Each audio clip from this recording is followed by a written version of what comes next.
నమస్కారం. Shilpa TV news కి స్వాగతం. ముందుగా ముఖ్యాంశాలు.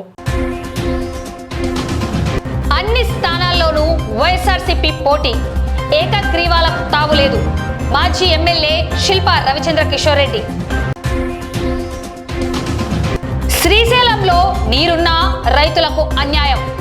తెలుగంగ జలాల సాధనకు కార్యాచరణ సిద్ధమని పేర్కొన్న మాజీ ఎమ్మెల్యే శిల్పా చక్రపాణిరెడ్డి. వినాయక చవితి ఉత్సవాలు, నిమజ్జన ఏర్పాట్లు పకడ్బందీగా చేపట్టాలని సూచించిన జిల్లా collector Raj Kumari Kaniya, SP Sunil Sharan. RARS market యార్డులను కాపాడుకుందామని పిలుపునిచ్చిన అఖిలపక్ష ఐక్యవేదిక. నంద్యాల ట్రాఫిక్ పోలీసులకు బాలాజీ మరియు మార్కెట్ టౌన్షిప్ వాసుల విజ్ఞప్తి. వ్యాపారాలు దెబ్బతింటున్నాయని ఆవేదన. స్పీడ్ బ్రేకర్లు ఏర్పాట్లు చేయాలని వినతి. దళిత క్రిస్టియన్లను ఎస్సీలుగా గుర్తించాలి, వారిపై దాడులు అరికట్టాలని కోరుతూ నంద్యాలలో రౌండ్ టేబుల్ సమావేశం. భార్యాభర్తల గొడవ తీర్చేందుకు వచ్చి దాడిలో తీవ్ర గాయాలు. నంద్యాల ఆసుపత్రిలో చికిత్స, ఒకరి పరిస్థితి విషమం. రానున్న స్థానిక సంస్థల ఎన్నికల్లో వైఎస్ఆర్ కాంగ్రెస్ పార్టీ పూర్తి స్థాయిలో పోటీకి సిద్ధమవుతోంది. స్థానిక పోరులో అన్ని స్థానాల్లోనూ తమ అభ్యర్థులను బరిలోకి దించుతామని నంద్యాల మాజీ ఎమ్మెల్యే శిల్పా రవిచంద్ర కిషోర్ రెడ్డి స్పష్టం చేశారు. అధికారాన్ని, పోలీసులను అడ్డుపెట్టుకొని ఎన్నికలను ఏకగ్రీవం చేసుకోవాలని లేదా గెలవాలని అధికార కూటమి ప్రభుత్వం ప్రయత్నిస్తే ధీటుగా సమాధానం చెబుతామని ఆయన హెచ్చరించారు. అక్రమాలకు పాల్పడితే చూస్తూ ఊరుకునేదే లేదని స్పష్టం చేశారు. ప్రజలు ఇప్పటికే కూటమి ప్రభుత్వ తీరుపై తీవ్ర అసంతృప్తితో ఉన్నారని, ప్రభుత్వానికి వ్యతిరేకంగా తిరుగుబాటు చేసేందుకు సిద్ధంగా ఉన్నారని ఆయన పేర్కొన్నారు. వాళ్ళు తల కింద తపస్సు చేసినా సరే ఏకగ్రీవాలు కానివ్వము, వాళ్ళు ఏమన్నా చేసుకోండి. ఈరోజు ప్రభుత్వంలో వాళ్ళు ఉన్నారు కదా, ఏకగ్రీవాలు చేసుకుంటాం కదా అనే ఒక ఆలోచన నుంచి వాళ్ళు ముందు ఆలోచన నుంచి బయటపడాల్సిన అవసరం ఉంది. ఎందుకంటే ప్రజలు ఈరోజు మీ మీద తిరుగుబాటు చేయడానికి సిద్ధంగా ఉన్నారు. ప్రజలు ఎవరు కూడా మీతో లేరు కాబట్టి, ప్రజలలో ఓట్ల ద్వారా మీరు గెలవలేరు కాబట్టి పోలీసుల రాజ్యమో, పోలీసులను అడ్డు పెట్టుకొని ఈరోజు ఏకగ్రీవాలు చేసుకోవాలనుకుంటున్నారు. ఆ పప్పులు ఉడకవు. ఖచ్చితంగా ప్రతి చోట కూడా క్యాండిడేట్లను పెడతాము, ప్రతి చోట కూడా ఎలక్షన్ జరుపుతాము. ఎలక్షన్లు అనేవి ఇంకా వస్తాయి అని చెప్పేసి మేము కూడా పత్రికల్లో చదవడమే తప్పితే తెలుస్తుంది ఎప్పుడు డేట్స్ వస్తాయో. ఖచ్చితంగా మా సైడ్ నుంచి అయితే వైఎస్ఆర్సీపీ పార్టీ తరఫున నుంచి అన్ని సీట్లలో పోటీ చేస్తున్నాం. అన్ని సీట్ల మీద మా అభ్యర్థులు నిల్చుంటారు. వార్డులు కావచ్చు, ఎంపీటీసీలు కావచ్చు, జెడ్పీటీసీలు కావచ్చు, సర్పంచ్లు కావచ్చు, ఏది కూడా యునానిమస్ గా ఇచ్చే క్వశ్చనే లేదు. శ్రీశైలం ప్రాజెక్టులో పుష్కలంగా నీరు ఉన్నప్పటికీ రాష్ట్ర ప్రభుత్వం రైతులకు సాగునీరు అందించడంలో తీవ్ర నిర్లక్ష్యం వహిస్తోందని శ్రీశైలం నియోజకవర్గ మాజీ శాసనసభ్యులు శిల్పా చక్రపాణిరెడ్డి విమర్శించారు. శనివారం బండి ఆత్మకూరు మండలంలోని ఈర్నపాడు గ్రామంలో పర్యటించిన ఆయన రైతులతో ప్రత్యేకంగా సమావేశమై వారి సాగునీటి సమస్యలను అడిగి తెలుసుకున్నారు. అనంతరం రైతులతో కలిసి పొలాల్లోకి వెళ్లి నీరు అందక ఎండిపోతున్న పంట భూములను స్వయంగా పరిశీలించారు. క్షేత్రస్థాయిలో రైతులు ఎదుర్కొంటున్న ఇబ్బందులను తెలుసుకొని తీవ్ర ఆవేదన వ్యక్తం చేశారు. ఈ సందర్భంగా శిల్పా చక్రపాణిరెడ్డి మాట్లాడుతూ, శ్రీశైలంలో నీరు ఉన్నప్పటికీ రాయలసీమ ప్రాంతానికి రావాల్సిన న్యాయమైన నీటి వాటాను అందించడంలో ప్రభుత్వం విఫలమైందన్నారు. పోతిరెడ్డిపాడు హెడ్ రెగ్యులేటర్ ద్వారా నీటిని విడుదల చేయకపోవడంతో పొలాలు ఎండిపోయి రైతులు తీవ్ర నష్టపోతున్నారని మండిపడ్డారు. మన హక్కైన తెలుగంగ కాలువ ద్వారా సాగునీటిని సాధించుకోవడానికి రైతులతో కలిసి త్వరలోనే బలమైన కార్యాచరణ ప్రణాళికను రూపొందిస్తామని స్పష్టం చేశారు. రైతులకు న్యాయంగా సాగునీరు అందే వరకు వారి తరపున నిలబడి అలుపెరగని పోరాటం చేస్తామని ఆయన భరోసా ఇచ్చారు. ఈ కార్యక్రమంలో స్థానిక రైతులు, మండల వైఎస్ఆర్ కాంగ్రెస్ పార్టీ నాయకులు, కార్యకర్తలు మరియు శ్రేణులు పాల్గొన్నారు. ఈర్నపాడు గ్రామంలో ఈ యొక్క తెలుగంగ కాలువ కింద సాగు చేస్తున్నటువంటి రైతాంగం సమస్యలపైన ఇక్కడ తెలుసుకోవాలనే ఉద్దేశంతో ఈర్నపాడు గ్రామానికి రావడం జరిగింది.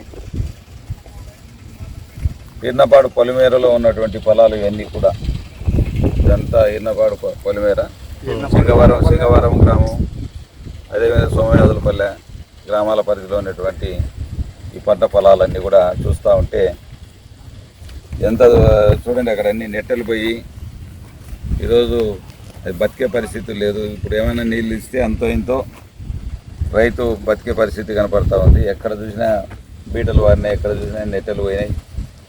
పొలాలు ఊరికి పచ్చగా కనపడుతుంది, కానీ ఇది ఇంకా 2-3 రోజుల్లో నీళ్ళు వదిలితే బతుకుతుంది తప్ప లేకపోతే ఇది బతికే పరిస్థితి లేదు. 1000 ఎకరాల్లో ఈ విధంగా పంటలన్నీ కూడా చూస్తూ ఉన్నాం. పంటలన్నీ దానింటో కూడా ఎక్కడ చూసినా కూడా అవే కనపడతా ఉన్నాయి.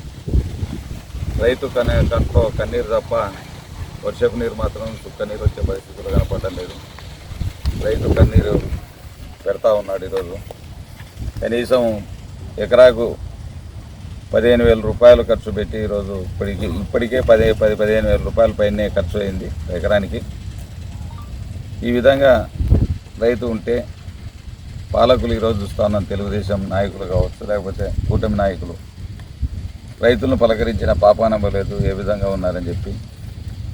శ్రీశైలం డ్యాంలో 180 టీఎంసీల నీరున్నా ఈరోజు వరకు కూడా పాలకుల నిర్లక్ష్యం వల్ల, ఎమ్మెల్యే గారి నిర్లక్ష్యం అనుకోండి, లేకపోతే మంత్రుల నిర్లక్ష్యం అనుకోండి, ఎవరైనా నిర్లక్ష్యం, ప్రభుత్వం నిర్లక్ష్యం అనుకోండి, నిర్లక్ష్యం వల్ల ఈరోజు కూడా వెలుగోడు 16.95 టీఎంసీలను నింపాల్సినటువంటి వెలుగోడు రిజర్వాయరు కేవలం గతంలో ఇంతకంటే ముందు 3 టీఎంసీలు నీళ్లు నిలువ అంటే 3 టీఎంసీలు వరకే ఈరోజు నింపడం జరిగింది. ఈరోజు చూస్తూ ఉన్నా. అక్కడే కాకుండా కేసీ కెనాల్లో కూడా తుంగభద్రలో ఈరోజు దాదాపు 60 టీఎంసీల నీరున్నా కూడా చుక్క నీరు వదిలిన పాపాన అవ్వలేదు. కనీసం పశుపక్షాదుల కోసమైనా నీళ్ళు వదిలిన సందర్భాలు మనం చూడలేదు ఈ ప్రభుత్వం వచ్చిన తర్వాత. ఈ దుర్మార్గమైన ప్రభుత్వం, రైతు వ్యతిరేక ప్రభుత్వం కనీసం ఇప్పుడైనా ఒక 4-5 రోజుల లోపల నీళ్ళు వదిలితే రైతాంగం బతికి కట్టగలుగుతారు. లేకపోతే వాళ్ళకు వరి కాదు ఉరే శరణ్యం, ఉరేసుకున్న రైతాంగం అంతా ఉరే శరణ్యం అని చెప్పి ఈరోజు ఘోషిస్తూ ఉన్నారు. ఎక్కడ చూసినా ఏడ్చేది ఒకటి తక్కువ ఉంది. ఈ పాలకులు మాటల వరకు, ఎలక్షన్ల వరకు ఓట్లు వేయించుకొని కనీసం ఒక పంటకైనా నీళ్ళు ఇచ్చిన పాపాన పోలేదు. జగన్మోహన్ రెడ్డి గారి హయాంలో మేము ఆ రోజు వర్షాభావ పరిస్థితులు కొన్ని ఇబ్బందిగా ఉన్నా కూడా, వెలుగోడు రిజర్వాయర్లు 3 టీఎంసీల నీళ్ళు ఉన్నా కూడా నీళ్ళు ఇచ్చి రైతులను కాపాడిన సందర్భాలు ఎన్నో ఉన్నాయి. నీళ్లు లేనప్పుడు వారబంది పెట్టి కూడా, నేను ప్రభుత్వంలో ఎమ్మెల్యేగా ఉండి కూడా నా నిరసన కార్యక్రమాలు DDRC మీటింగ్లో, జిల్లా పరిషత్ మీటింగుల్లో, ఇరిగేషన్ శాఖ మీటింగుల్లో ఎన్నోసార్లు రైతుల తరఫున నా గలాన్ని విప్పి ఎన్నోసార్లు నీళ్ళు ఇప్పించిన సందర్భాలు ఎన్నో ఉన్నాయి. పోయినసారి ఎండాకాలంగా 2 years బ్యాక్ పూర్తి స్థాయిలో కూడా వేసుకున్న పంటను కాపాడినాం. కనీసం వేడుకుంటా ఉన్నాం. ఈరోజు పాలకులను వేడుకుంటా ఉన్నాం, రైతాంగం అంతా వేడుకుంటుంది ఒకటే, మా పంటలను పరిశీలించండి, మా గొంతు తడపండి అని చెప్పి ఈరోజు లబోదిబోం అంటున్నారు. కాబట్టి ఇప్పటికైనా వెలుగోడు రిజర్వాయర్ను నింపాలి, ఖచ్చితంగా నింపాలి. కేసీ కెనాల్కు రైతాంగానికి నీళ్ళు ఇవ్వాలి. 180 టీఎంసీ నీళ్ళు ఉంటే దాదాపుగా మనం పోతిరెడ్డిపాడు లెవెల్కి వచ్చేసరికి 120-130 టీఎంసీలు వాడుకోవడానికి అవకాశాలు ఉన్నాయి. కాబట్టి మనకు రావాల్సినటువంటి ఆంధ్ర వాటాలో ఖచ్చితంగా ఈ యొక్క నీటిని వదిలి, అదేవిధంగా వెలుగోడు నింపడమే కాకుండా సిద్ధాపురం ఎత్తిపోతల ద్వారా సిద్ధాపురం చెరువును నింపాల్సిన అవసరం ఉంది. తుంగభద్ర ద్వారా కేసీ కెనాల్ కావచ్చు, లేకపోతే ముచ్చుమారు మల్యాల ద్వారా కూడా రైతాంగానికి నీళ్ళు వదిలి కేసీ కెనాల్ రైతాంగాన్ని కూడా కాపాడుకోవాల్సిన అవసరం ఉంది. మేము ఈ ప్రభుత్వాన్ని, నిద్రపోయినట్టు నటిస్తున్నటువంటి ప్రభుత్వాన్ని నిద్ర లేపేదాకా, గద్దె దింపేదాకా మేము పోరాటం చేస్తాం. గ్రామాల్లో తిరుగుతూ ఉన్నాం, అన్ని గ్రామాల్లో చైతన్యపరుస్తూ ఉన్నాం. ఈ నెలాఖరులోపు భారీ ఎత్తున 300 నుంచి 400-500 ట్రాక్టర్లతో రైతాంగాన్ని తీసుకెళ్ళి ఖచ్చితంగా వెలుగోడు రిజర్వాయర్ను ముట్టడిస్తాం. మనకచెర్లను కూడా ముట్టడిస్తాం. రేపు సోమవారం రోజు కూడా పోతిరెడ్డిపాడును సందర్శించబోతా ఉన్నాం. పోతిరెడ్డిపాడు సామర్థ్యాన్ని, దానికి ఉన్నటువంటి అవకాశాలను, రైతాంగానికి ఏ విధంగా మేలు చేయొచ్చు అనే విధాన్ని ప్రభుత్వాన్ని మేలుకొల్పాలనే ఉద్దేశంతో త్వరలో వీళ్ళు మొద్దు నిద్ర వీడకుంటే ప్రతి గ్రామంలో తిరిగి రైతాంగాన్ని చైతన్యపరిచి అన్ని చోట్ల కూడా నిరసన కార్యక్రమాలు మొదలు పెడతాం. ఖచ్చితంగా మేము ప్రభుత్వాన్ని మెడలు ఉంచుతామని తెలియజేస్తా ఉన్నాం. వినాయక చవితి ఉత్సవాలు, విగ్రహాల నిమజ్జనం సందర్భంగా ఎలాంటి అవాంఛనీయ సంఘటనలకు తావు లేకుండా అన్ని శాఖలు సమన్వయంతో ముందస్తు ఏర్పాట్లు చేపట్టాలని జిల్లా కలెక్టర్ రాజ్ కుమార్ గనియా తెలిపారు. శనివారం కలెక్టరేట్లోనే వీడియో కాన్ఫరెన్స్ హాల్ నందు వినాయక చవితి ఉత్సవాల నిర్వహణ, నిమజ్జనంపై జిల్లా ఎస్పీ సునీల్ శరణ్, డిఆర్ఓ రాము నాయక్లతో కలిసి జిల్లా కలెక్టర్ సమీక్ష నిర్వహించారు. ఈ కార్యక్రమంలో జిల్లా ఎస్పీతో కలిసి కాలుష్యరహిత వినాయక చవితి పోస్టర్ను జిల్లా కలెక్టర్ ఆవిష్కరించారు. ఈ కార్యక్రమంలో అడిషనల్ ఎస్పీ, ఉత్సవ కమిటీ సభ్యులు తదితరులు పాల్గొన్నారు. జిల్లా ఎస్పీ, ఏఎస్పీ మాట్లాడుతూ జిల్లాలో వినాయక చవితి ఉత్సవాలు, విగ్రహాల నిమజ్జనం సందర్భంగా ఎలాంటి అవాంఛనీయ సంఘటనలకు తావు లేకుండా అన్ని శాఖలు సమన్వయంతో ముందస్తు ఏర్పాట్లు చేపట్టాలని తెలిపారు. గత ఏడాది చేపట్టిన విధంగానే ఈ సంవత్సరం గణేష్ ఉత్సవాలు, నిమజ్జన ఏర్పాట్లను పర్యవేక్షిస్తున్నందున గత అనుభవాలను పరిగణలోకి తీసుకొని మరింత సమర్థవంతంగా ఏర్పాట్లను చేయాలని సూచించారు. సెప్టెంబర్ 14న వినాయక చవితి ప్రారంభం కానున్న నేపథ్యంలో జిల్లా వ్యాప్తంగా వివిధ ప్రాంతాల్లో నిమజ్జన కార్యక్రమాలు జరగనున్నాయని తెలిపారు. ఉత్సవాలు, నిమజ్జన తేదీలు ముందుగానే ఖరారు చేసి అన్ని శాఖల మధ్య సమన్వయం ఉండేలా చర్యలు చేపట్టాలని సూచించారు. పర్యావరణ పరిరక్షణలో భాగంగా ప్రజలు మట్టి వినాయక విగ్రహాలను వినియోగించేలా విస్తృతంగా అవగాహన కల్పించాలని సూచించారు.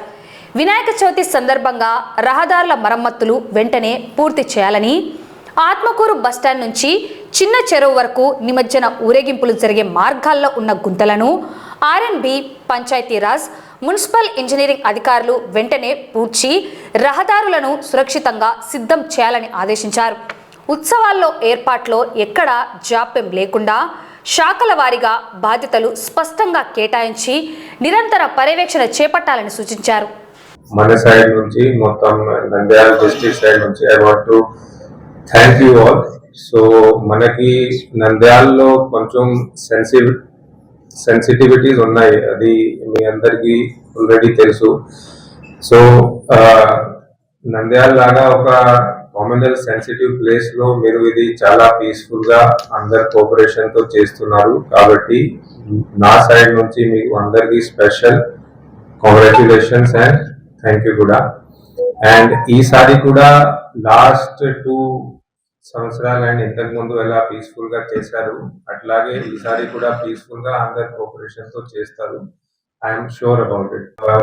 3 వారాలు మనకి ఉన్నాయి. సో ఇప్పటి నుంచి మనం ప్లాన్ చేస్తే అన్ని స్మూత్ గా వెళ్తాయి అని ఆలోచనతో ఈ మీటింగ్ ఈరోజు మేడం ఈరోజు పెట్టారు.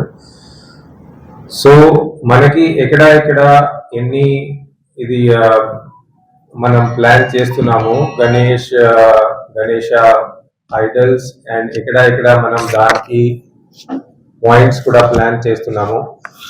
అవి అన్ని సూచనలు మనకి ఇస్తే, so I would request all the mandal level officers and మీకు కూడా అందరికి మీరు మండల్ లెవెల్లో ఇది మీటింగ్స్ పెట్టాలి. మండల్ లెవెల్స్ లో మీటింగ్ పెట్టుకొని ఎక్కడ ఏం ప్లాన్ మీరు చేస్తున్నారు, ఏ రూట్ లో తీసుకొని వెళ్తారు, ఆ రూట్ లో ఏమేం ప్రాబ్లమ్స్ మీరు ఇప్పటి నుంచి ఎక్స్పెక్ట్ చేస్తున్నారు, ఆ రోడ్ లో గుంతలు ఉన్నాయి, ఎక్కడైనా ఇది పవర్ లైన్ సరిగా లేదు, లేకపోతే ఎక్కడైనా వాటర్ ఇష్యూస్ ఉన్నాయి. సో ఇష్యూస్ అవి ఇప్పటి నుంచి బయటకి పెట్టి దాన్ని ఎలా సార్ట్ అవుట్ చేస్తాము అది సీనియర్ ఆఫీసర్స్ దృష్టికి తీసుకువచ్చి సో దాని మీద ఖచ్చితంగా we will sort it out ఎక్కడైనా ఏమైనా ఇష్యూస్ ఉంటాయి. So I would request next week ఇది మండే కానీ ట్యూస్డే కానీ మీరు మండల్ లెవెల్లో CIs SIs mandal level officers and in fact even villages లో మీటింగ్స్ పెట్టుకొని ఏమేమి ఇష్యూస్ ఉన్నాయి అండ్ మీరు ఏమేమి ప్లాన్ చేస్తున్నారు, ఎన్ని ఐడల్స్ ప్లాన్ చేస్తున్నారు, ఎక్కడ ఇమర్జెన్స్ చేస్తారు. సో ఇప్పటి నుంచి అది ప్లాన్ చేసుకొని డాటా మన డిస్ట్రిక్ట్ లెవెల్లో డాటా కలెక్ట్ చేసుకొని దెన్ వీ కెన్ సీ ఎక్కడ మనకి ప్రాబ్లమ్స్ ఉంటే అది మేము we will sort that out and we will make sure that it goes on smoothly. Plaster of Paris విగ్రహాల గురించి అంటే గతంలో ప్లాస్టర్ ఆఫ్ ప్యారిస్ విగ్రహాల వల్ల నష్టం కంటే కూడా ఇప్పుడు మట్టి విగ్రహాలు వేసేటువంటి పెయింట్స్ వల్ల ఎక్కువ నష్టం జరుగుతుంది అన్నటువంటి విషయాన్ని లాస్ట్ టైం స్టేట్ కమిటీస్లో డిస్కషన్ జరిగింది. తర్వాత ఎత్తు విగ్రహాల గురించి కూడా డిస్కషన్కి వచ్చినప్పుడు ఎత్తు విగ్రహాలని మనం ముందుగానే నిర్ణయించుకొని ఈ ఫీట్ కంటే ఎక్కువ కనుక ఉన్నట్లయితే ఆ విగ్రహాలని బయట ప్రదర్శనకు తీసుకెళ్లకుండా అక్కడే కరిగించుకునేటువంటి నీటితోటి వాటిని కరిగించేటువంటి ప్రయత్నం చేస్తే బాగుంటుంది అన్నటువంటిది స్టేట్ కమిటీ నిర్ణయం కూడా. తర్వాత మట్టి విగ్రహాలని గతంలో కూడా నంద్యాల పట్టణంలో కొన్ని స్కూల్స్ తర్వాత ఆంధ్రజ్యోతి తర్వాత ఇట్లా కొన్ని వాలంటీర్ ఆర్గనైజేషన్స్ కూడా సప్లై చేయడం జరిగింది.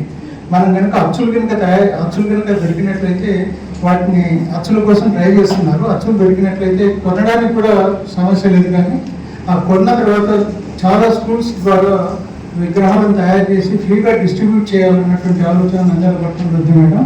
ఆ అచ్చుల కోసం ప్రయత్నం చేస్తున్నాం. మీకు కూడా ఏదైనా అవకాశం దొరికి అచ్చులు దొరికితే మేము వాటికి డబ్బులు పే చేస్తాం. ఆ అచ్చులు మాకు కనుక సప్లై చేయగలిగితే మేము మట్టి విగ్రహాలను తయారు చేసి బయటికి మేము వాటిని ఇవ్వడానికి సిద్ధంగా ఉన్నాం. 125 ఏళ్ల ఘన చరిత్ర కలిగిన ప్రాంతీయ వ్యవసాయ పరిశోధన స్థానం మరియు నూనెపల్లె మార్కెట్ యార్డ్ భూములను ప్రభుత్వం రాజకీయ వ్యాపార అవసరాలకు వాడుకోవడాన్ని నిరసిస్తూ అఖిలపక్ష ఐక్యవేదిక ఆధ్వర్యంలో శనివారం నిరసన తెలపడం జరిగింది.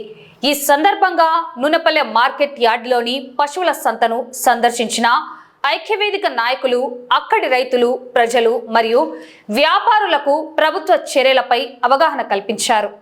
ఏడాది కాల పరిమితితో ఆర్ఏఆర్ఎస్ భవనాల్లో ఏర్పాటు చేసిన కలెక్టరేట్ను 5 ఏళ్లు గడుస్తున్నా ఖాళీ చేయకపోగా నూతన నిర్మాణాలు చేపడుతూ శాస్త్రవేత్తల ప్రయోగాలను, పరిశోధనలను దెబ్బతీస్తున్నారు. తక్షణమే కలెక్టరేట్ను అక్కడి నుండి వేరే ప్రాంతానికి తరలించాలన్నారు. గతంలో మెడికల్ కాలేజీ కోసం 8 ఎకరాలు కోరితే యార్డు చురుగ్గా పనిచేస్తుందని నివేదిక ఇచ్చిన అధికారులు నేడు టీడీపీ పార్టీ కార్యాలయానికి ఎకరా 1000 రూపాయలకే 2 ఎకరాలు కేటాయించడం తీవ్ర దుర్మార్గం అన్నారు. ఈ కేటాయింపును వెంటనే రద్దు చేసి స్థలాన్ని తిరిగి యార్డుకు అప్పగించాలని డిమాండ్ చేశారు. రైతుల ధాన్యానికి గిట్టుబాటు ధర, తక్కువ వడ్డీ రుణాలు అందించేలా మార్కెట్ యార్డును పూర్తి స్థాయిలో ఆధునీకరించి అందుబాటులోకి తేవాలని కోరారు. న్యాయశాఖ మంత్రి ఈ ప్రాంత ప్రజలకు ఇచ్చిన మాటను నిలబెట్టుకోవాలని, ప్రజలు తిరగబడకముందే ప్రభుత్వం ఈ నిర్ణయాలను ఉపసంహరించుకోవాలని నాయకులు హెచ్చరించారు. ఈ కార్యక్రమంలో అఖిలపక్ష ఐక్యవేదిక కన్వీనర్ ఏరువ రామచంద్రారెడ్డి, రాయలసీమ సాగునీటి సాధనా సమితి అధ్యక్షులు బొజ్జ దశరథ రామిరెడ్డి, ఎస్డిపిఐ నాయకులు ఏజాజ్ హుసేన్, న్యూ డెమోక్రసీ నాయకులు చౌడప్ప, ఏపీ రైతు సంఘం నాయకులు సోమన్న, విశ్రాంత ప్రొఫెసర్ శివరాం రెడ్డి, మున్సిపల్ కార్మిక సంఘం నాయకులు షణ్ముఖారావు, పట్నం రాముడు, రాఘవేంద్ర గౌడ్ తదితరులు పాల్గొన్నారు. బొజ్జ దశరథ రామిరెడ్డి, అధ్యక్షులు రాయలసీమ సాగునీటి సాధన సమితి.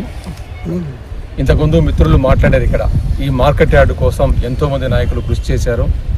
రైతు సౌభాగ్యం కోసం ఈ మార్కెట్ యార్డును పెట్టారు. మార్కెట్ యార్డులు రైతులకు లాభసాటి ధర రావడం కోసం, వాళ్ళ ధాన్యాన్ని పెట్టుకోవడం కోసం, వాళ్ళ ధాన్యానికి బ్యాంకుల నుండి తక్కువ వడ్డీకి రావడం కోసం, లేదా ఇక్కడ మంచి ఫెయిర్ ధర వచ్చేలాగా, వ్యాపారస్తులు కూడా మోసం చేయకుండా డబ్బులు ఇచ్చేలాగా చేసే కార్యక్రమం కోసం మార్కెట్ యార్డును పెట్టడం జరిగింది. అదేవిధంగా ఈ మార్కెట్ యార్డు ద్వారా వచ్చే శిస్తు ద్వారా గ్రామాల్లో కూడా రైతులకు మౌలిక వసతులు, రోడ్లు, పంట పొలాలకు రోడ్లు వేసే కార్యక్రమాలు చేపట్టారు. ఇంత మహోన్నతంగా స్థాపించిన ఈ మార్కెట్ యార్డు పాలకుల యొక్క నిర్వాహంతో ఈరోజు నిర్వీర్యమైపోయిన పరిస్థితి మనకు కనపడుతూ ఉంది. ఇక్కడ పశువులను అమ్ముకుంటున్న పరిస్థితి ఒకటైతే ఒకటి జరుగుతోంది. ఇంకా 17 ఎకరాలు ఉన్న మార్కెట్ యార్డ్లో కూడా పరిస్థితి అధ్వానంగా ఉంది. ఈ నేపథ్యంలోనే మనం ఒక విషయాన్ని అయితే మాట్లాడుకోవాలి. నంద్యాలలో మెడికల్ కాలేజ్ ఏర్పాటు చేయాలనుకున్నప్పుడు ఎన్ఎంసీ గైడ్లైన్స్ ప్రకారం 20 ఎకరాలు అయితే సరిపోతుంది.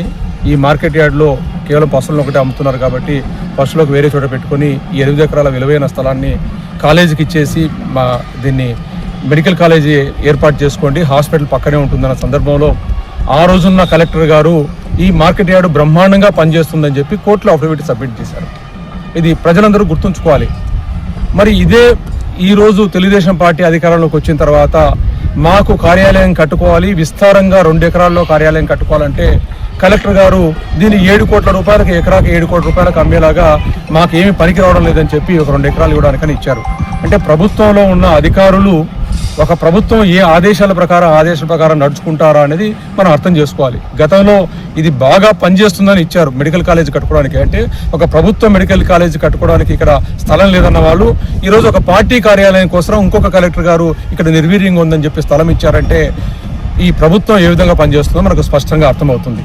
కలెక్టర్ కార్యాలయం ఈరోజు 5 సంవత్సరాల తర్వాత ఒటుడు ఇంతింతై పెరిగినట్టుగా, లేదా మనం చిన్నప్పుడు చదువుకున్నట్టుగా ఎడారిలో ఇసుక తుఫాను వస్తుంటే స్టేట్ లోపల పనుకున్నప్పుడు ఆ ఒంటె తల దూర్చి నేను తల ప్రొటెక్ట్ చేసుకుంటా అన్నది చివరికి ఆ స్టేట్నే బయటికి తోసినట్టుగా ఈరోజు ఆర్ఆర్ఎస్ను బయటికి తోసే పరిస్థితులు కనపడుతున్నాయి. అక్కడ టెంపరీ షెడ్లు వేసుకోవడం, అదేవిధంగా సెంట్రనీ హాల్ను ఆక్యుపై చేసుకోవడం, బీసీ రూమ్ను వీడియో కాన్ఫరెన్స్ రూమ్ను ఆక్యుపై చేసుకోవడం, కారిడార్ను ఆక్యుపై చేసుకోవడం, కంటైనర్లు పెట్టడం. ఇప్పుడు ఉన్న సైంటిస్టులు కూడా వాళ్ళు బిల్డింగ్లో వచ్చి రీసెర్చ్ చేసుకోవాల్సిన సందర్భంలో ఉంటే ఈ బిల్డింగ్లు కూడా ఖాళీ చేసుకోండి అని చెప్పి పరిస్థితి వస్తుందంటే ఎంత దుర్మార్గంగా ఉందో అర్థమవుతుంది. అంటే కలెక్టర్ కార్యాలయం పెట్టడానికి స్థలాలు లేవు, కానీ ప్రభుత్వం అంటే రైతులకు ఉపయోగపడే వ్యవసాయ ఉత్పాదనకు చేసి అధిక ఉత్పత్తి జరిగేదానికి చీడపీడలను తట్టుకునే ఉత్పాదన చేసి వ్యవసాయ రంగం అభివృద్ధి చేయడానికి కావాల్సిన పరిశోధనా స్థానంలో నుండి కలెక్టరేట్ను తొలగించడానికి స్థలాలు లేవంటున్నారు. ఈరోజు ప్రజలందరూ ఒకటి గమనించుకోవాలి. మార్కెట్ యార్డు రైతులకు లాభసాటి ధర రావడానికి ఉపయోగపడేదైతే రీసెర్చ్ స్టేషన్ అనేది రైతులు అత్యధిక ఉత్పత్తి చేసుకొని ఆహార భద్రత కల్పించేదానికి అవసరమైనది. అంటే వ్యవసాయం కోసం మేము ముందుంటున్నాం, మేము సంక్షేమం కోసం పనిచేస్తున్న ప్రభుత్వాలు మార్కెట్ యార్డ్లో 2 ఎకరాలు పార్టీకి కేటాయిస్తూ అదే కలెక్టర్ కార్యాలయానికి స్థలాలు లేవంటున్న సందర్భంలో ఈ స్థలం ఎక్కడి నుండి వచ్చింది అని అడగడానికి మేము వచ్చాం. కనుక ఇప్పుడైనా సరే తక్షణమే కలెక్టరేట్ కార్యాలయాలు అక్కడి నుండి తరలించాలి, ఇక్కడ కడుతున్న నిర్మాణాలను పూర్తిగా ఆపివేయాలని చెప్పి మేము కోరుకుంటున్నాం. ఈ నేపథ్యంలో ప్రజల మద్దతు కోసం నిన్న మొన్న ఈ రోజు కూడా 3 కార్యక్రమాలు చేపట్టాం. చాలా మందికి ప్రజలకు విషయాలు కూడా తెలియవు.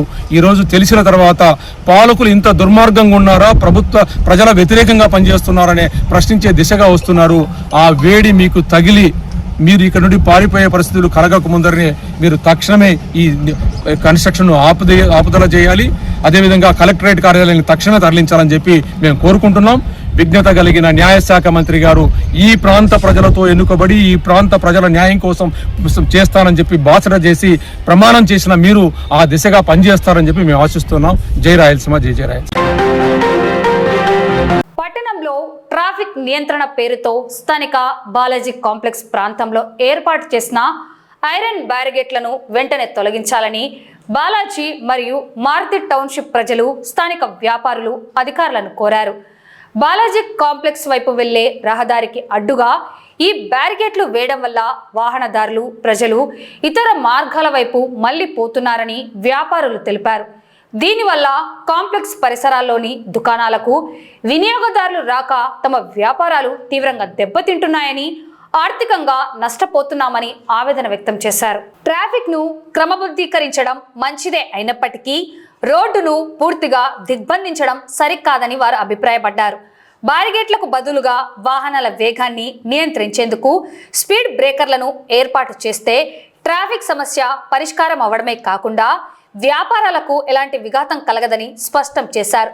ఇప్పటికైనా సంబంధిత పోలీస్, మున్సిపల్ అధికారులు స్పందించి ఐరన్ బ్యారిగేట్లను తొలగించి స్పీడ్ బ్రేకర్లు ఏర్పాటు చేయాలని స్థానికులు విజ్ఞప్తి చేస్తున్నారు.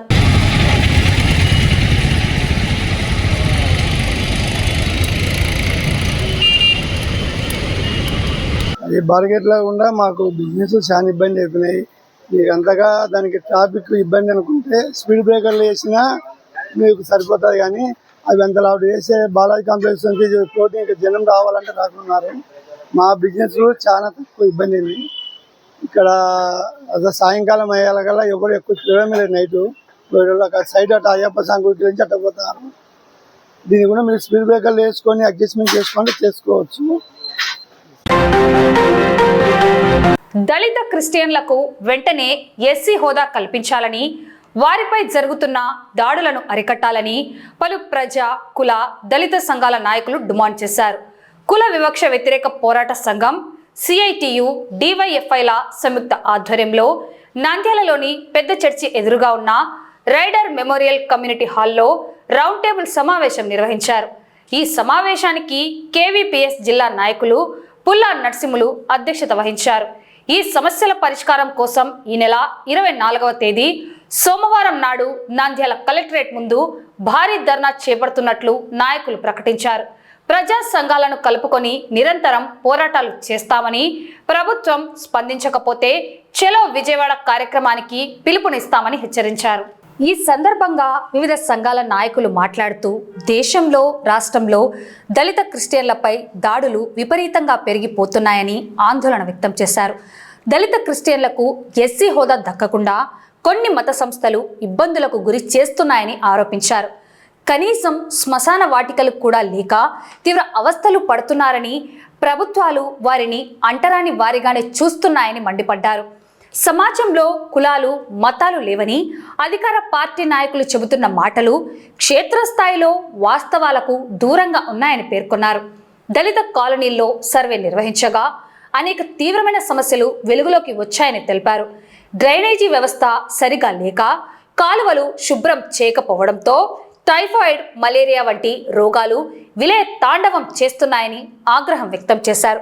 ఈ కార్యక్రమంలో కేవీపీఎస్ జిల్లా నాయకులు యేసురత్నం, బాంసేపు నాయకులు డాక్టర్ క్రాంతి చైతన్య, ఏసు కృప మినిస్ట్రేట్ founder brother Andanam Sudhakar, Christian JAC ఉమ్మడి రాష్ట్ర కార్యదర్శి మన్నెం చానయ్య, రిపబ్లికన్ పార్టీ అధ్యక్షులు Lingaswamy, YSR Nagar pastors association అధ్యక్షుడు సురేష్, వ్యవసాయ కార్మిక సంఘం జిల్లా కార్యదర్శి నరసింహనాయక్, సిఐటియు పట్టణ కార్యదర్శి వెంకటలింగం, ముస్లిం జేఏసీ నాయకులు అబులైజ్, దైవ జనురాలు హెప్సీబా, పీడీఎస్యు జిల్లా కార్యదర్శి రాంబాబు, దళిత మహాసేన రాష్ట్ర అధ్యక్షురాలు రోజమ్మ, డివైఎఫ్ఐ పట్టణ కార్యదర్శి శివ తదితరులు పాల్గొన్నారు. మనం ఈరోజు చూస్తున్నాము, దళిత క్రైస్తవులకు జరుగుతున్నటువంటి అన్యాయాన్ని మనము ఎండగట్టవలసిన ఆవశ్యకత ఎంతైనా ఉంది. ఎస్సీ కుల హోదా మతముతో ముడిపెట్టకుండా కేవలము వారు సిక్కులకు, బౌద్ధులకు మాత్రమే ఇచ్చారు. కానీ ఎవరైతే ఎస్సీ కులాలు క్రైస్తవ మతాన్ని తీసుకున్నట్లయితే దాన్ని ఎస్సీ హోదాగా రద్దు చేయడానికి సుప్రీంకోర్టు ఒక ఉత్తర్వు ఇచ్చింది. వారి ఉత్తర్వు నిజంగా మేధస్సు ఉన్నటువంటి వ్యక్తి, సామాజ స్థితిని చదివినటువంటి వ్యక్తి, సామాజిక అవగాహన ఉన్నటువంటి వ్యక్తులు ఆ విధంగా చేయడం అన్నటువంటిది చాలా నష్టదాయకం. ఎందుకంటే ఈరోజు మనం చూస్తున్నాము, ఈ యొక్క సమాజంలో కుల రక్కసి కేవలము దళితులకే కాదు, దళిత క్రైస్తవుల్లో కూడా పీడిస్తూ తన యొక్క పరంపరను చూపిస్తున్నటువంటి వైనాన్ని మనం చూస్తున్నాము. మరి ముఖ్యంగా కేవలము దళితులమే కాదు, దళిత క్రైస్తవులపై అనేకమైనటువంటి దహనకాండలు మరియు హింసాకాండలు జరుగుతున్నటువంటి వైనాన్ని చూస్తున్నాము. దళిత క్రైస్తవ స్త్రీలపై జరుగుతున్న అత్యాచారాలను మనం చూస్తున్నాము. అంతేకాదు సమాజ స్థాపనకు ఖచ్చితంగా సామాజిక విప్లవం అన్నటువంటిది రావాల్సిన ఆవశ్యకత ఉంది. అప్పుడు ఈ యొక్క సమాజంలో సమన్యాయం అన్నటువంటిది ఏర్పడటానికి అవకాశం ఉంది. అంతేకాదు ఈ యొక్క రాజ్యాధికారం రావాలి అంటే రాజకీయ విప్లవం అన్నటువంటి తప్పనిసరి. ఎప్పుడైతే బడుగు బలహీన వర్గాలకు ఈ రాజ్యాధికారం అన్నటువంటి వస్తుందో అప్పుడే ఈ యొక్క సమన్యాయం అన్నటువంటిది జరుగుతుంది. భార్య భర్తల నడుమ తలెత్తిన మనస్పర్ధాలను పరిష్కరించేందుకు వచ్చిన భార్య కుటుంబ సభ్యులపై భర్త బంధువులు విచక్షణ రహితంగా దాడి చేసిన ఘటన మహానంది మండలం గాజులపల్లి గ్రామంలో చోటు చేసుకుంది. ఈ దాడిలో పలువురు తీవ్రంగా గాయపడ్డారు. బాధితులు తెలిపిన వివరాల మేరకు గాజులపల్లి గ్రామానికి చెందిన భార్య కుటుంబ సభ్యులు భార్య భర్తల నడుమ ఉన్న వివాదాన్ని పెద్ద మనుషుల సమక్షంలో మాట్లాడి పరిష్కరించేందుకు గాజులపల్లెకి వచ్చారు. పంచాయతీ జరుగుతున్న సమయంలో ఇరు వర్గాల మధ్య మాటామాట పెరిగింది. ఈ క్రమంలో ఆగ్రహానికి గురైన భర్త కుటుంబ సభ్యులు భార్య బంధువులపై విచక్షణ రహితంగా దాడి చేశారు.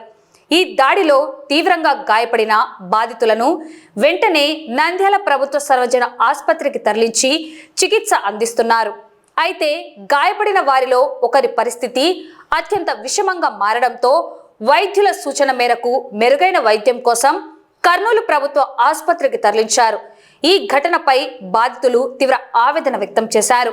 తమపై దౌర్జన్యంగా దాడి చేసి తీవ్రంగా గాయపరిచిన వారిపై కఠిన చర్యలు తీసుకోవాలని, కేసు నమోదు చేసి న్యాయం చేయాలని పోలీసులను కోరారు.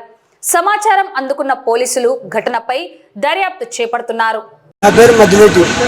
మా చెల్లెలు ఇంట్లో నుంచి బయటపెట్టి గోడాడిస్తుంటే మా చెల్లెలు అన్నా నేను మందాయి సావాలన్నా మీరు వచ్చి తొలకపోతారా లేదా ఈ జ్ఞాపకం చెప్తున్నారు అని అంటే రాత్రి 10 గంటలకు బయలుదేరినాం సార్. బయలుదేరినాక వాళ్ళు పోయినట్టు ఏదైనా మాట్లాడడం అనేది లేదు.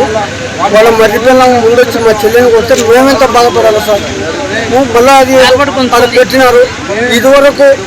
ఇదివరకు స్పందనలో పెట్టిన ఎస్పీ దగ్గర నుంచి స్పందన మా మానంది కేజీలు సార్లు ఒప్పుకుంటే మేము మా పాణ్య మండలానికి మా మండలంలో మేము పెట్టించుకుంటే ఎస్ఐ సార్ చెప్పినాడు. మా ఊరి గ్రామ పెద్దమంత్రులను తోడుకొట్టుకొని చెప్పింది నా పిల్లలు నేను లాక్కుంటాను, నేను గడ్డకున్నానికి వస్తాను, నా కొడుకు కావాలని గడ్డ వాళ్ళ ఇంట్లో మేము ఇట్లా మా భర్త మేము వస్తామని చెప్పి ఏది తెచ్చిపెట్టకపోయి నన్ను నిలబెట్టి చెప్పుతో కొట్టరు అని చెప్పి రాత్రి 9 గంటలప్పుడు నా భార్యని నేను తోడుకుపోతానంటే లేదు ఈ రోజు రాత్రి ఉండి రేపు పోతుండే అంటే కూడా ఈయన కూడా తోడుకొని పోయినాడు సార్. తోడుకుపోయి మళ్ళీ ఒక వారం అన్న భార్యతో ఉన్నారు. ఒకరోజు లేదని కూడా మన మంగళవారం కూరగాయలు కొట్టి ఇచ్చేసినాడు. ఇంకా మళ్ళీ కొడుకు కాడలు కొనగడం గోకడం ఇచ్చే ఈ విధంగా చేస్తే ఎన్ని రోజులు చెల్లెలు భరిస్తుంది. అందుకని దాని నుంచి బయట బట్టలు అవి బయట పడేస్తే రారన్నా మీరు ఖచ్చితంగా అంటే ఈ టైంలో ఎందుకు లేదు ఉదయం వస్తామంటే కూడా ఈయన మీరు రాకపోతే నాకు శవం చూస్తారు నేను మందాసి వస్తా అని బాధ పెడుతుంటే రాత్రి 10:30 బయలుదేరి మమ్మల్ని పోయిన బయట ఏ విచారణ చేద్దామంటారు కదా వాళ్ళ తోలికోడలు వచ్చి అక్కడిని కొట్టి తాలికొట్టి తీస్తే మేము గొజ్జన కొడుతున్నాం. ఆ రోజు మీకు అదే కూతురు పెళ్లి చేసినప్పుడు అదే సినిమా రాలే, అదే సినిమా పిల్లలు రాలే. కొడుకు పెళ్లి చేసేటప్పుడు కొడుకు పెళ్లి చేస్తుంటే కూడా వాళ్ళు కూడా రాలేదు సార్ ఆ రోజు. మరి ఆ రోజు రాను సినిమా పెళ్ళిన వాళ్ళు ఈరోజు నా చెల్లెలకు బాధలు అయినప్పుడు వీళ్ళంతా కొడుకులో ఎక్కడ ఉన్నారు సార్ చెప్పొచ్చు కదా సార్. మరి దానికి పోయినాక మేము ఏమి అనలేదు సార్. మేము ఏమి ఎందుకు కొడుతున్నావు కానీ ఏంది అది అని అంటుంటే వాళ్ళు తూర్తూరు మీనుకు వస్తుంటే మా తమ్ముడు ఉండలేకపోయి అల్లుడని చెప్పి ఒకటి సెపరేట్ కొడతామని తరకల్లా కట్టె తీసుకొని మా తమ్ముడు కొట్టాడు. మా తమ్ముడు ఏ తమ్ముడు 2 ఏళ్ళ తిరిగి పడిపోయినాడు. మళ్ళీ మమ్మల్ని కూడా ఇంకొకటి తిరగతే మళ్ళీ నాకు ఒక గేటు మా తమ్ముడికి ఒక గేటు 2 ఏళ్ళకు మాకు బుర్రలు పడినాయి. రేటు 12:30 వచ్చేసి ఇంకొకరు సీరియస్గా ఉన్నారు, చాలా సీరియస్. మేము పోయినాం సార్. మేము పోయినాక ఇంటి దగ్గరికి పోయినాక ఆమెను ఇట్లా వినంచి కింద కొట్టి వాకిలు వేసుకున్నాక మేము లేపినాం. ఎందుకురా కొట్టినావో మీ అమ్మని, నువ్వు రావాలి కదరా చెప్పాలి కదా చెప్తాను అంటే వాడు రాలేదు సార్. వాడు రాకుంటుంటే వాళ్ళ సినాయనగాడు నాది ఇల్లు అని వాడు బయటకు వచ్చి ఏమన్నాడు, వచ్చినట్టు మాట్లాడకుండా వాడు మమ్మల్ని మేము ఇడిపినికి పోయింటే వాడు కట్టె తీసుకొని వచ్చి మా వాళ్ళ విన కట్టెలు తీసుకొని నెత్తి గాయాలు పడేటట్టు కొట్టినాడు సార్. కొట్టినాక మా మరిదిని సుధాకర్ అనే పిల్లోని కొట్టి కింద వేసి పారేసిపోయినారు సార్. కొట్టి లేకుండానే పోయినారు సార్. మేము మా పిల్లని సీరియస్ ఉందని మేము ఆటో తీసుకొని మేము హాస్పిటల్కి వచ్చినాం. 100కు ఫోన్ చేస్తే వాళ్ళు ఏం చెప్పలేదు సార్. 12 నుండి పంచాయతీ చేసుకుని సార్. మొగుడు తోలుకొని పోయినాడు. గురువయ్య బులచ్చిని తొలుకొని పోయినాడు. తమిళనాడు తొలకపోయి 10 రోజులు అయింది సార్. తొలకపోయిన తర్వాత కొడుకు తండ్రి ఏం కొట్టాడుతున్నాడు పిల్లలు. వాళ్ళు ఏం చేసినారంటే కొడుకు 10 రోజులు అయింది మీరు వచ్చి ఇంటి నుండి బయటకు పోమని చెప్పినాం కదా, పోమని చెప్పాను గెలిగింటే తండ్రి ఏమన్నా చేసుకురని చెప్పి తండ్రి దగ్గపోయినాడు. కొడుకు తల్లిని బయట పెట్టింటే మాకు ఫోన్ చేసింది సార్. పోయినా సార్. మేము పోయిన తర్వాత వాడిని దండియాలని పోతే వాళ్ళ చిన్న వచ్చి మరి దాడి చేశారు సార్. వార్తలు ముగించే ముందు ముఖ్యాంశాలు మరోసారి. అన్ని స్థానాల్లోనూ వైఎస్ఆర్సీపీ పోటీ, ఏకగ్రీవాలకు తావులేదు. మాజీ ఎమ్మెల్యే శిల్పా రవిచంద్ర కిషోర్ రెడ్డి.